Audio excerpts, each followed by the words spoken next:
নমস্কার, সত্যবার্তা থেকে আমি নীলকান্তি সিংহ। আজকে আমাদের রাজ্য সরকারের আরও একটা বিরাট উন্নয়ন হয়েছে। উন্নয়নটা হলো কি, ওই যে গোডাউনে আগুন লেগে এখন 8 জন মারা গেছে, বডি পাওয়া গেছে, সব বডি সব টুকরো টুকরো হয়ে পাওয়া যাচ্ছে, চেনা যাচ্ছে না। আর এখন 20 জনের মতো আরও আছে, তারাও ভিতর থেকেই বেরোবে। তাদের আমি আশা করছি তারা ভিতর থেকেই বেরোবে, কারণ কোনো দিকে কোনো গেট ছিল না, সামনে থেকে তালা বন্ধ ছিল। এই একটা কোন সিস্টেম?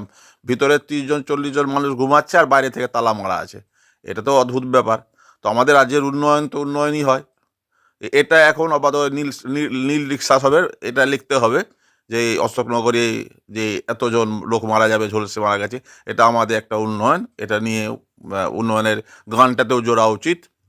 আর ওই যে আছেন প্রবক্তা, আহ, মুমন মুখোপাধ্যায় না কি নাম আছেন, প্রফেসর আছেন নাকি, তিনি তিনি এখানে আলোচনা হতে না হতে তিনি গোয়া আর রাজস্থানে চলে গেলেন।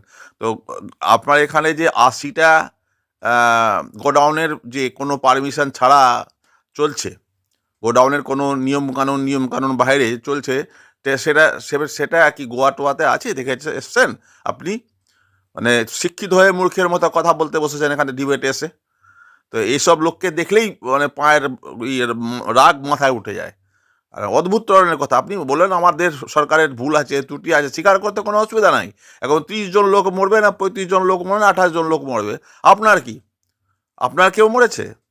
যার গরিব ঘরের মানুষ মারা গেল, চিন্তা করুন তাদের কীভাবে ভিতরে ভিতরে তারা আছেন আর বাইরে থেকে তালা মারা আছে, যেটা কি বের হওয়ার এক্সট্রা এক্সিট গেটও করা নেই যে ওটা দিয়ে বেরিয়ে যাবে, সেরকম হয়নি। তারা চতুর্গৃহে মানে পুড়ে মরলো। অদ্ভুত ব্যাপার, এটা দুঃখের ব্যাপার পশ্চিমবাংলার। কিন্তু কি বলবো, এটা উন্নয়নে ঢুকিয়ে দিতে পারে আপনারা সরকারের এতে। মানে সরকারের যে কত রকম উন্নয়ন আছে তার আর হিসাব নেই এখানে। একদম টোটালি বেআইনি, চিন্তা করুন। আর গেটটার ভিতর থেকে বন্ধ রেখে ওরা যান বাঁচাবে, যদি কোনো দুর্ঘটনা হলে ওরা বেরিয়ে আসবে, সেটা না, বাইরে থেকে তালা বাড়ানো আছে। পিছনেও এক্সিট গেট নেই যে ওরা বেরিয়ে আসবে। আগুন যদি এক্সিট গেট 2-3টে থাকতো এত বড় গোডাউনে, তারা ওরা নিচে নিচে দিয়ে বেরিয়ে যেত।